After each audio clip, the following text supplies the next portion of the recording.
The fluorescent lights of the Galactic Defense Academy hummed with a low vibration that most species could not hear. But Commander Virith felt it in his bones as he stood before the massive observation window, overlooking the training grounds below. His 4 eyes blinked in their usual sequence, 2 at a time, as he studied the personnel file hovering in the air before him. Projected by the small device attached to his wrist, the file belonged to a human private first class Marcus. Chun had arrived at the station 3 standard cycles ago, transported aboard a diplomatic vessel from the distant blue planet called Earth, and he was among the first of his kind to ever join the prestigious multi-species training program that Virith had commanded for the past 30 solar rotations. The commander turned his massive frame toward the window and watched the new recruits gathering in the courtyard below. He spotted the human immediately. Marcus Chun stood barely chest-high to most of the other cadets, a small figure wrapped in that strange pink skin that seemed far too thin and too soft to protect anything vital beneath it. The Thalarians towered over him like walking mountains, their gray hides thick enough to stop most projectile weapons without assistance. The Brecht cadets moved in their heavy natural armor, each step shaking the ground beneath their clawed feet. Even the slender Vel, who were considered fragile by galactic standards, possessed an exoskeleton that could withstand extreme temperatures and moderate impacts. But the human had nothing, no scales, no armor, no protective membrane of any kind, just that soft pink covering stretched over a frame that looked as though it might shatter from a strong gust of wind. Virith had read the initial reports from the Galactic Council when humanity had first made contact with the greater universe 5 years prior. The reports described them as a young species, barely out of their planetary infancy, with no natural weapons and no defensive adaptations worth mentioning. They were classified as a developing world civilization, which meant they were to be treated with gentle care and protected from the harsher realities of galactic life. And yet here one stood, having volunteered not just for the standard training program, but specifically for the advanced survival track on training. Moon Kethis 7 Virith shook his head, his neck folds rippling with the motion. The orientation survival course would begin tomorrow morning. He had taught it for 3 decades, watching countless cadets from dozens of species struggle through the venomous flora, predatory fauna, and environmental hazards that made Kethis 7 one of the most dangerous training environments in the sector. The mortality rate hovered around 4%, even with all safety protocols in place, even with emergency extraction teams standing by at all times. Even with the most advanced medical technology available, 4% of his cadets never came home, and those were cadets with natural defenses, with evolutionary advantages, with bodies built to survive. He looked at the human again. Perhaps he should recommend that Private Chen be excused from the exercise. It would not be a mark against his record. Not really, not when the reasoning was so clear. His species was simply too new to space travel, too fragile for this kind of training, too vulnerable to the countless ways that Kethis 7 could kill. Virith was still considering this when his office door chimed and slid open. The human walked in up close.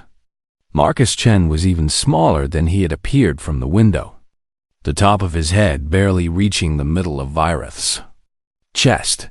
But there was something in the way he moved that made the commander pause. It was not the hesitant shuffle of someone entering unfamiliar territory. It was the confident stride of someone who had walked into dangerous places before and walked out again. The human's eyes were strange things, small and forward-facing like those of a predator, and they swept the room in a quick assessment before settling on Virith's face. "Commander Virith," Marcus said, his voice clear through the translator implant. "I was told to report from my pre-course briefing."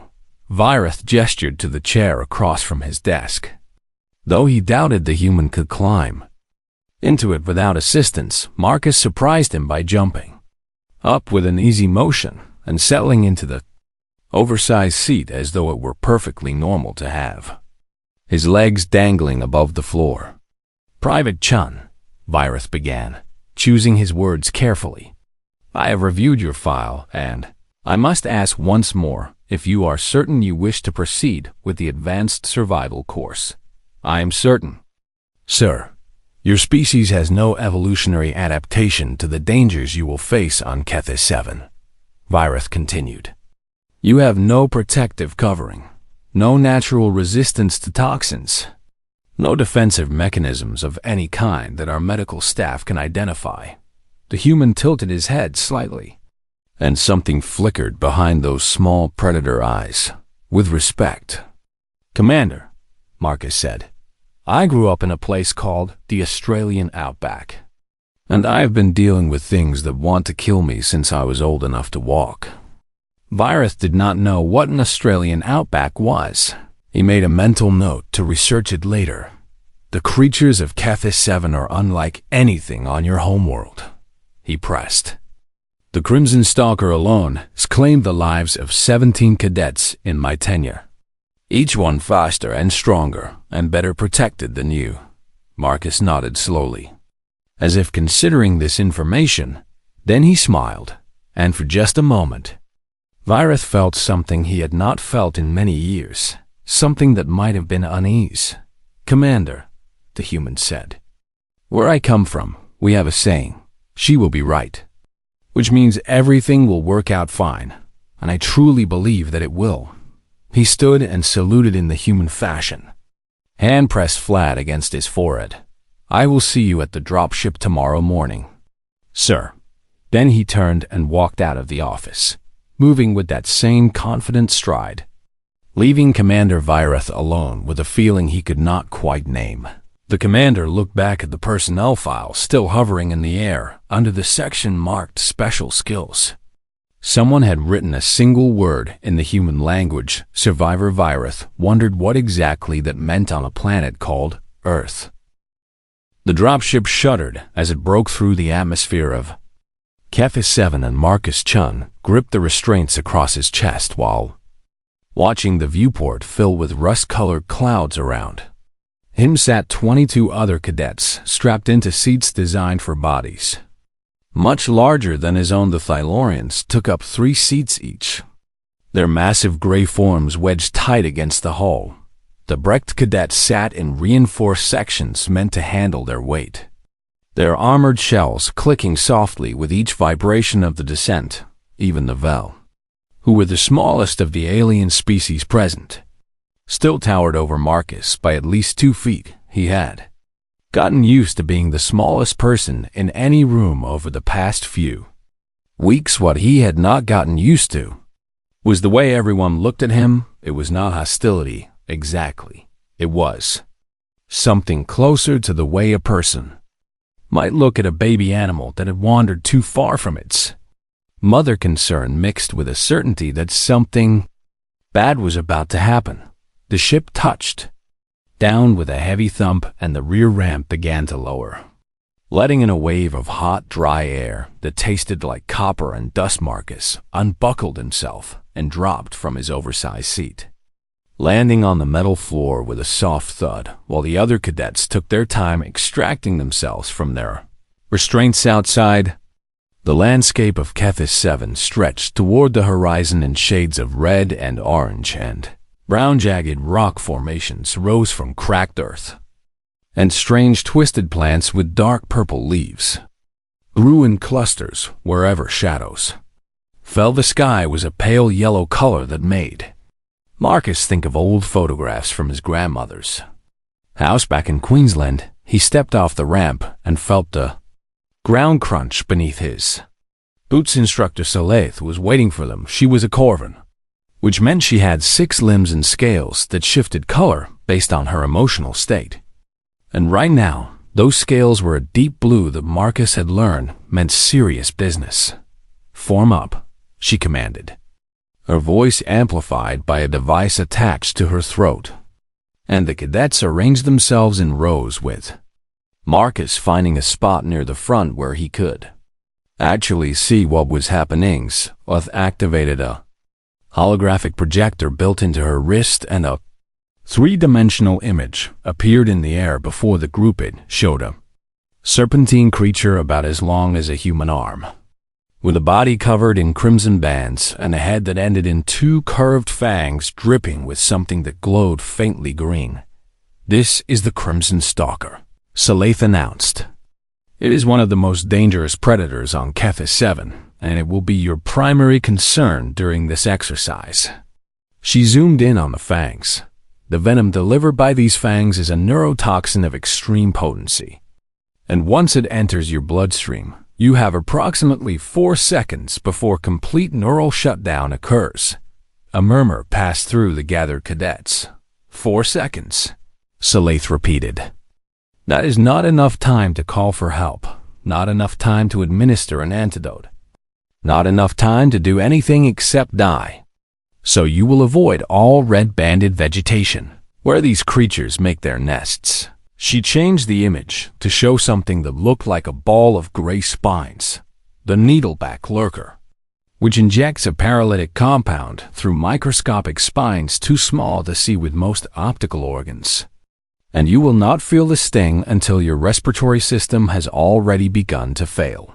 A Thalorian cadet near the back made a sound that was probably a whimper. Marcus kept his eyes on the hologram. The creature reminded him of a stonefish, the way it was designed to blend in and strike without warning. And this, Scythe continued, changing the image once more to display something that looked like a floating purple jellyfish with tendrils hanging beneath it, is the drift sting, and it is perhaps the most lethal organism you will encounter. The hologram showed the creature drifting on the wind, its membrane pulsing with soft bioluminescent light. Contact with a single tendril causes immediate cardiac arrest in most known species, and the venom is so potent that even touching a dead drift sting can be fatal. She let that sink in for a moment. Questions? Marcus raised his hands. Aleth's scales flickered through several colors before settling on something like orange, which he thought meant surprise. Cadet Chun, what is the LD50 on that drift sting toxin? Marcus asked. The lethal dose measurement. I mean, Scythe paused, and her inner eyelids blinked rapidly as she accessed some internal database. The lethal dose is approximately 0.003 micrograms per standard body mass unit, she answered. It is considered extraordinarily potent by any measurement. Marcus nodded and did some quick mental math based on his own body weight and the conversion factors he had memorized during training. So about equivalent to a box jellyfish then, he said. More to himself than anyone else. Maybe a little less potent actually, depending on the delivery mechanism. The silence that followed was so complete that Marcus could hear the wind whistling through the distant rock formations. Every alien eye in the group turned toward him. Scythe's scales had gone completely white, which Marcus had never seen before and could not interpret. I'm sorry, she said slowly. Did you say you have something similar on your homeworld? Yeah. In our oceans, Marcus replied. Box jellyfish, we call them. And they are a real problem during swimming season along the northern coast. Swimming season, Scythe repeated, her voice flat. When people go into the water for recreation, Marcus explained, thinking maybe the translator was not working correctly. You know, for fun. You swim in water, she said.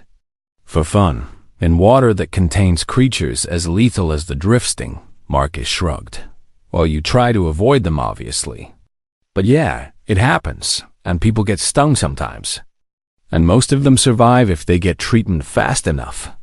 He noticed that the Thalorian cadet who had whimpered earlier had taken several steps backward. We also have these little guys called Irukanji. Marcus continued, warming to the subject. They are only about the size of my fingernail, but their sting can cause something called Irukanji syndrome, which basically means you feel like you are going to die, and sometimes you wish you would. He smiled at the memory of his uncle telling stories around the campfire. My uncle got stung by one when I was a kid, and he said it was the worst experience of his life. Worse than his divorce, even. But he was fine after a few days in hospital. Nobody said anything. Sally's scales had shifted to a color Marcus had never seen before. Something between gray and pale green. Your planet, she finally managed. What is it called again? Earth, Earth, she repeated. And the word sounded strange coming through her translator. I believe I will be requesting a full planetary survey when we return to the Academy. She deactivated her holographic display and turned toward the path that led into the rocky terrain. Move out, she ordered. And Cadet Chan, please stay near the middle of the formation. As the group began to march, Marcus fell into step beside a Vel cadet named Vorath, who had been assigned as his partner for the exercise. Vorath kept glancing sideways at him with all four of his eyes. Human Marcus, Vorath said quietly. Is everything you just said true about the creatures in your water? Everything and more, Marcus replied. I have not even told you about the sharks yet. Vorath made a sound that the translator rendered as extreme discomfort and walked a little faster. Marcus smiled and followed him into the rust-colored wilderness of Kefis 7, feeling strangely at home among all the things that wanted to kill him. By the third day on Kefis 7, the other cadets had learned to watch the human. It was not because he was struggling to keep up with them, though by all logic he should have been. And it was not because they were waiting for him to fall behind or collapse from exhaustion or suffer any of the 100 small failures that his fragile body should have been prone to know. They watched him because he was surviving in ways that made no sense at all. On the first night, a needleback lurker had found its way into their camp and everyone had frozen in place. Afraid to move, afraid to breathe, knowing that one wrong step could send microscopic spines into their flesh.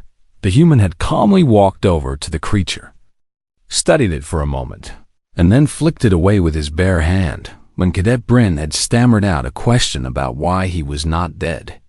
Marcus had simply shrugged and said that he had spotted the stinger position and nowhere to touch it safely. He said it reminded him of something called a blue-ringed octopus, which he claimed was one of the most venomous creatures on Earth. And apparently humans just learned to handle things like that as children. Nobody had slept while that night. On the second day, the group had been crossing a narrow ridge when a rock slide sent them scrambling for cover. And in the chaos, a young Brecht cadet named Threx had gotten separated from the others. They found him an hour later, cornered against a cliff face by a pack of creatures that Instructor Salaith identified as Razorfangs. And everyone knew there was nothing they could do. The Razorfangs were too fast, too numerous, and too deadly for anyone to attempt a rescue. Then the human had picked up a rock and thrown it.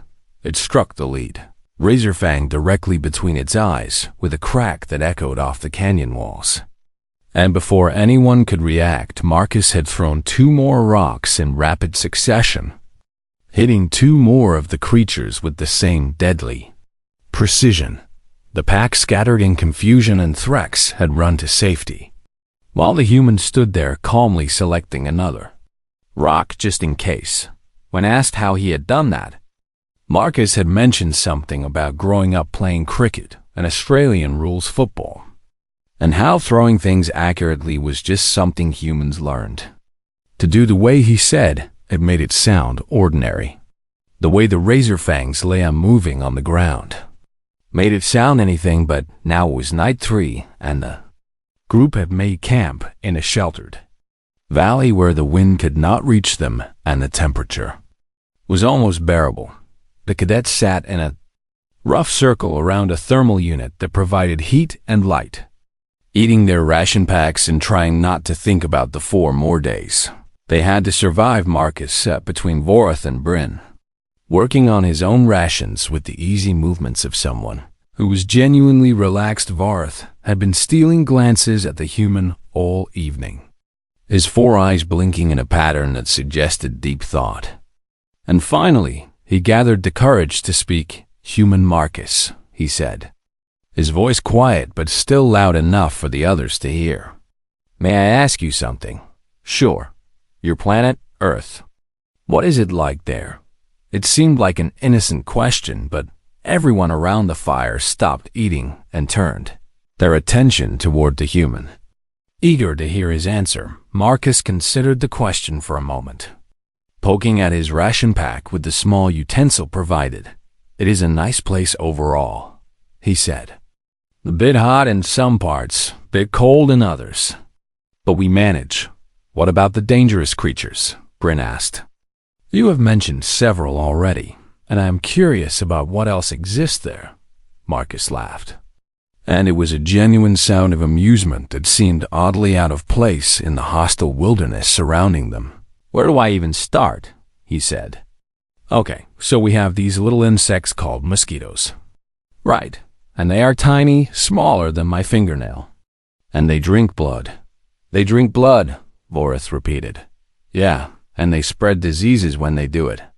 And these diseases kill hundreds of thousands of humans every single year," Marcus continued. "They are actually the deadliest creature on our planet. More dangerous than everything else combined." The silence around the fire was absolute. "And you permit them to exist?" Thrax asked from across the circle.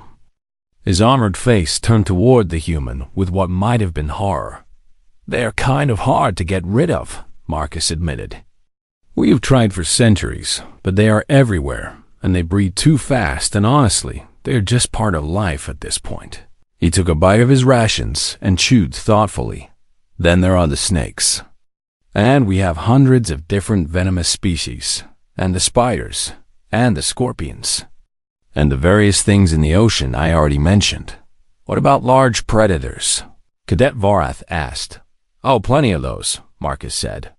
"We have bears, which are massive furry creatures with claws that can tear through metal. And big cats like lions and tigers that hunt in groups or alone depending on the species. And crocodiles, which are basically armored killing machines that have not changed in millions of years because they were already perfect at killing things." He paused, remembering something. "Actually, that reminds me.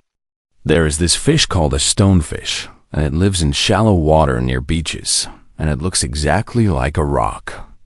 And if you step on it, then these spines go right through your foot and inject venom so painful that people have literally begged to have their legs cut off just to make it stop."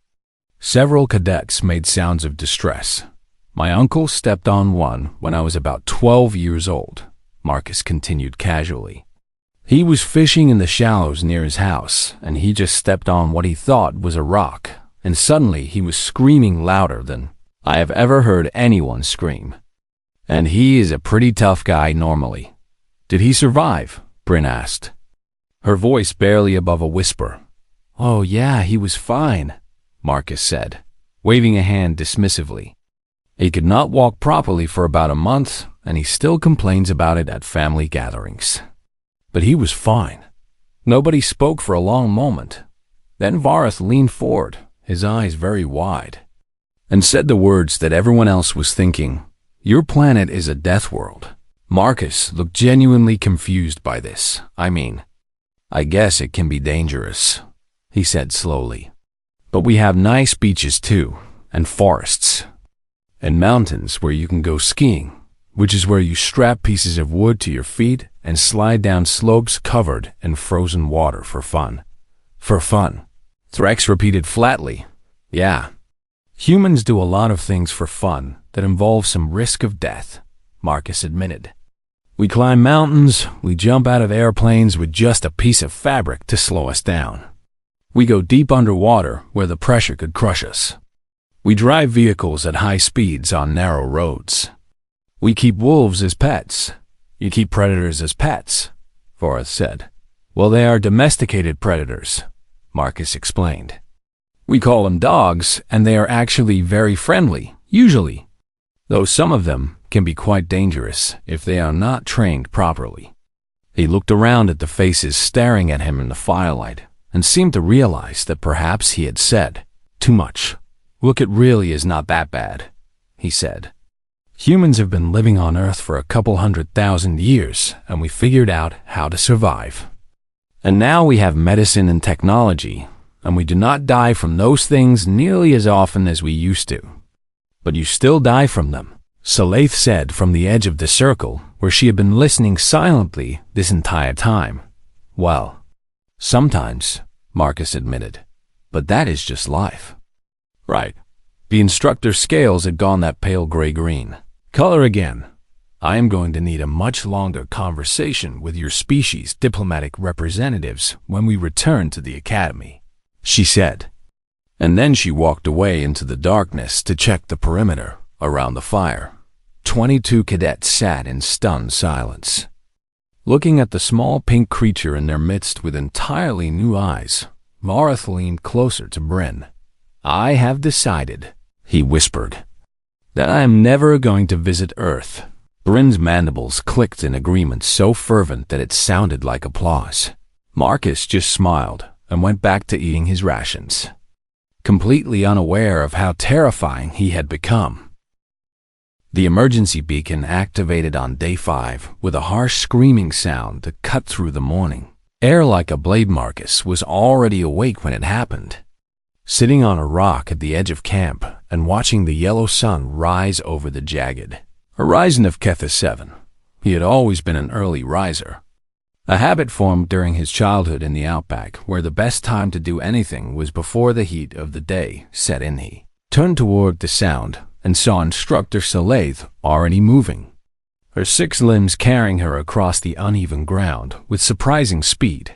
Something had gone wrong. The group had been making good progress toward the extraction point, moving carefully through the hostile terrain and avoiding the worst of the local wildlife. And they were supposed to reach the pickup zone by midday. Now that plan was falling apart. South gathered the cadets together with sharp commands in her scales had gone a deep red color that Marcus had never seen. "The 4 drift stings," she said, the single word carrying more weight than any speech she had given during the entire exercise. Marcus felt his stomach tighten. "The swarm has moved into the extraction zone," Saleith continued, her voice carefully controlled. "They are positioned directly between us and the pickup location, and they are not showing any signs of moving." "How many?" Threx asked. "Thousands." The word hung in the air like a death sentence. Marcus remembered the briefing from the first day, remembered the statistics about contact with a single tendril causing immediate cardiac arrest, remembered the way Saleith's scales had gone white when she described what the creatures could do. Now there were thousands of them blocking the only way out. "Can we go around them?" Bryn asked, her voice steady despite the fear in her eyes. "Negative," Saleith replied. "The terrain on either side is impassable. Sheer cliff walls to the north and a toxic gas valley to the south. And the only path through is the extraction zone itself. Then we wait them out," Vareth suggested. "Surely they will drift away eventually." Saleith shook her head. "I have already calculated the wind patterns, and they are pushing the swarm toward us. Not away, and at current speed they will reach this position in approximately 15 minutes.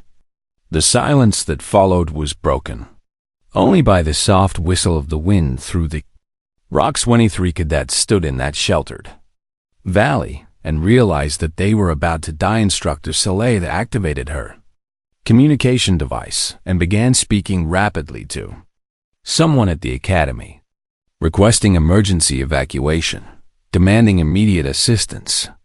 But even as she spoke, Marcus could see the answer in the tension of her body. Help was not coming in time.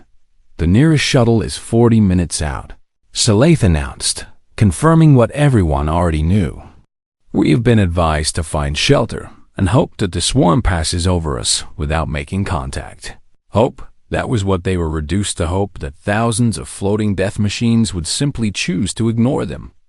Hope that the wind would shift at exactly the right moment. Hope that somehow everything would work out despite all evidence to the contrary. Marcus looked around at his fellow cadets. He saw Bryn with her mandibles clicking in a nervous pattern, Saw Threx, whose armored hands were shaking despite his best efforts to hide it. Saw Voreth, whose 4 eyes were blinking so rapidly that it looked like he might pass out. These were trained soldiers from species that had been traveling the stars for thousands of years. They had technology that humans could barely comprehend, and lifespans that stretched for centuries, and civilizations that had risen and fallen while humanity was still learning to walk upright. And they were going to die here because of a bunch of floating jellyfish. Something shifted in Marcus's mind. He thought about his grandfather, who had walked into a burning building to save a neighbor's dog. Thought about his mother, who had driven through a cyclone to reach a hospital when his sister was sick. Thought about all the stories of ordinary humans doing extraordinary things, simply because someone always had to. Instructor Seleth, Marcus said. And his voice was calm in a way that made several cadets turn toward him. Cadet Chun. What is the effective range of the drifting tendrils? Seleth's scales flickered in confusion. Approximately 2 meters from the central membrane. Why do you ask? And they respond to heat, correct? You mentioned that during the briefing. Yes, they are attracted to heat sources, which is part of what makes them so dangerous. Marcus nodded slowly and began walking toward his pack. What are you doing? Voreth asked. Something stupid, probably, Marcus admitted. But he did not stop moving. He pulled out the small emergency kit that every cadet carried and removed the igniter. Then he gathered dried vegetation from the ground around the camp. The purple leaves that burned hot and fast when exposed to flame. Human Marcus, Seleth said. And her voice had taken on a warning tone. I must insist that you explain what you are planning. Marcus finished constructing his makeshift torch and looked up at the instructor. You said they are attracted to heat, he said. Which means they should be repelled by very high heat, concentrated heat. Something too intense for them to approach safely. That is theoretically correct, but we have no way to generate that kind of heat across the entire extraction zone.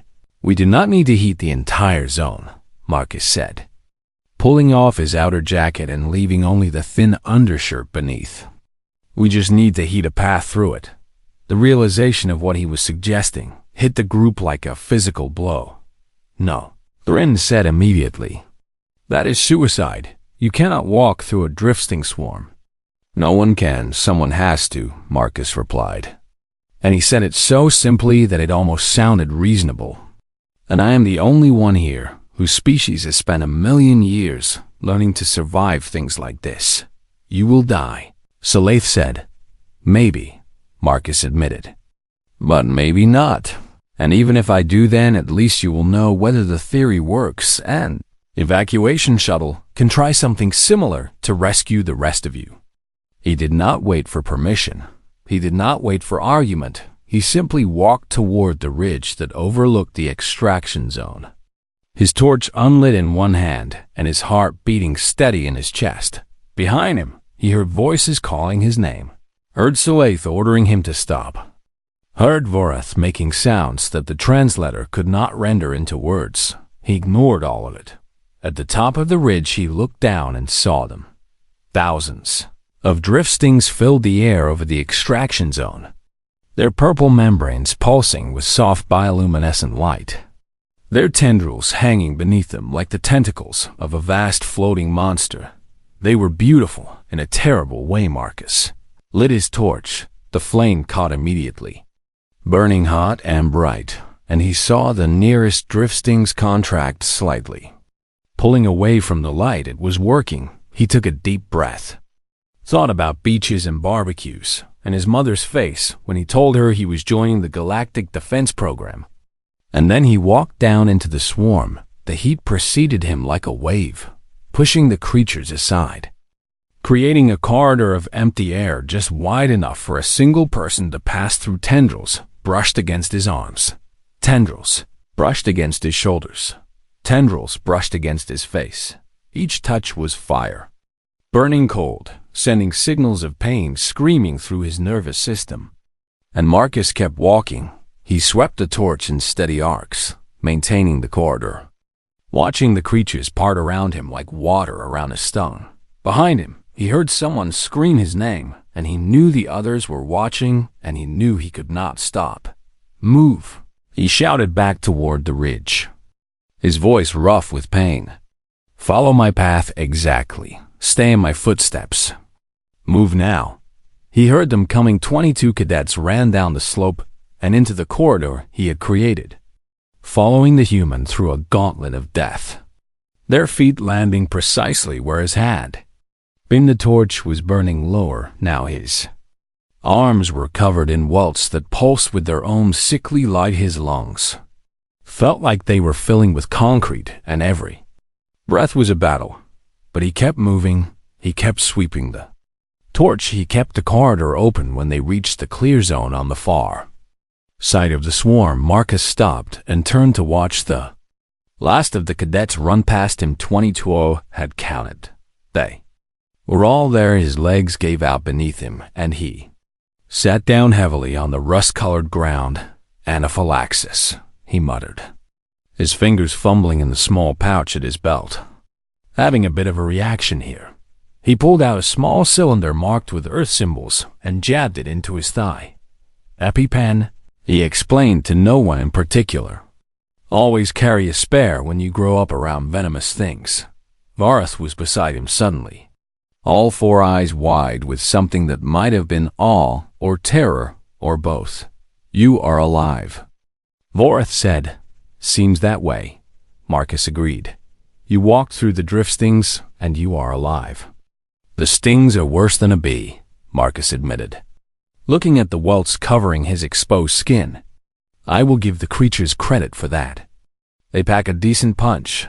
Then his eyes rolled back and he passed out, a small smile still on his face. The last thing he heard was Salaf shouting for the medical team and Vareth repeating the same phrase over and over in a voice that sounded almost reverent. He compared it to a bee. Vareth was saying, he walked through death, and he compared it to a bee. The evacuation shuttle arrived 11 minutes later and found 23 cadets on the safe side of the swarm, all of them alive, all of them staring at the unconscious human like he was something from a legend asterisk. Commander Vireth had been writing reports for the Galactic Defense Academy for 30 years, and in all that time he had never struggled to find words the way he struggled. Now the document before him was 11 pages long, and he had rewritten the introduction 7 times because he still did not know how to explain what had happened on Kethis 7 in terms that would make sense to the senior officials who would read it. He started again on the 5th day of standard survival training. Exercise 7-7 Alpha. Private First Class Marcus Chun of the human species Earth engaged in actions that resulted in the survival of all 23 cadets in his group, despite circumstances that should have resulted in total casualties. That was accurate, but it did not capture the reality. He tried again. Private Chen voluntarily entered a drifting swarm of approximately 3,000 individuals and sustained direct contact with Venom across roughly 40% of his exposed skin surface, which based on all known species data should have resulted in immediate death, but instead resulted in localized swelling, respiratory distress, which was self-treated using a device from his homeworld, and full recovery within 72 hours. Better, but still not enough. Vireth added more details when questioned about his decision to enter the swarm. Private Chun expressed that his homeworld of Earth contains multiple organisms of comparable or greater lethality which humans encounter on a regular basis and have learned to survive through a combination of evolutionary adaptation, cultural knowledge, and what he described as stubbornness. The commander paused and pulled up the research files that his staff had compiled over the past 3 days. Cross-referencing Private Chun's statements with Earth's biological databases had revealed information that Vireth found genuinely disturbing. He began listing the relevant facts. Earth contains approximately 1,200 known species of venomous snakes, over 2,000 venomous aquatic species, and countless toxic insects, arachnids, and plants, many of which possess venom potency comparable to or exceeding that of Cathis 7 organisms. Human children are routinely exposed to venomous fauna from birth and develop varying degrees of resistance and avoidance. Behavior is a normal part of development. Human recreational activities frequently involve deliberate exposure to dangerous environments and predatory species, including swimming in waters known to contain lethal jellyfish and diving to observe large predatory fish. Human dwellings often share space with venomous arachnids, toxic insects, and opportunistic predators, which humans treat as minor inconveniences rather than existential threats. Virath stopped typing and stared at the screen. He had served with species from across the galaxy, and he had thought he understood what danger meant. He had been wrong. The human homeworld was not a developing civilization that needed protection from the harsh realities of galactic life. It was a death world that had been producing apex survivors for millions of years. He added his recommendations at the bottom of the report, based on the evidence gathered during Exercise 77 Alpha and subsequent research into Earth biology and human evolutionary history. I am recommending immediate reclassification of Earth from developing world status to Class 12 Death World. I am further recommending that all human integration protocols be revised to account for their species' extreme resilience, adaptability, and what can only be described as casual familiarity with lethal conditions. Finally, I am requesting the establishment of a dedicated human studies department at the Academy to develop training programs that will allow other species to work alongside human operatives without being psychologically overwhelmed by their apparent immunity to fear. He submitted the report and leaned back in his chair. 3 months later, the Academy held its first human studies orientation. Marcus Chun stood at the front of the lecture hall, looking out at 300 cadets from dozens of species, who watched him with expressions ranging from fascination to barely concealed terror. He had recovered fully from the Cathis 7 incident, though he still had faint scars on his arms, where the drifting welts had been most severe. He called them souvenirs. "Welcome to Introduction to Human Integration," Marcus said, his voice carrying easily through the amphitheater despite his relatively small size. "My name is Marcus Chun, and I will be your instructor for this course." A Thylorian cadet in the front row raised one massive hand. "Yes. Is it true that you walked through a drifting swarm and survived?" Marcus nodded. "That is correct." How? It was such a simple question, but Marcus could see that it carried the weight of genuine incomprehension. How could any creature survive something like that? How could anyone be so casual about death? How could a species that looked so fragile be so impossibly hard to kill? Marcus smiled and activated the holographic projector behind him. An image appeared showing a small yellow and black insect hovering near a flower. "This is a bee," Marcus said. "On Earth, these creatures sting humans and inject venom into our bodies, and we consider it a minor inconvenience that might hurt for a few hours and maybe cause some swelling if we are sensitive." He clicked to the next image showing a chart comparing venom potencies by galactic standards. A bee sting is roughly equivalent to being hit with a low-grade paralytic agent, and yet human children encounter bees regularly and are taught to simply remain calm and wait for the pain to pass. He looked out at his audience. "What I'm going to teach you in this course is how humans think about danger, how we assess risk, how we make decisions about when to fight and when to flee, and when to simply accept that some discomfort is unavoidable." Another image appeared, this time showing Earth rotating slowly in the darkness of space. The planet looked peaceful from that distance. All blue oceans and green continents and swirling white clouds. More importantly, Marcus continued, "I'm going to teach you how to work alongside humans. How to trust us when we tell you that something is survivable. How to understand why we sometimes seem reckless or foolish when we are actually operating on millions of years of survival instinct. He paused, and maybe, if you are very brave, I will teach you how to survive if you ever visit our home. In the back row of the lecture hall, Cadet Vorath sat next to Cadet Bryn. They had both requested assignment to the Human Studies program after Cathis 7, wanting to understand the creature who had saved their lives by doing something impossible. They had learned a great deal in the months since then.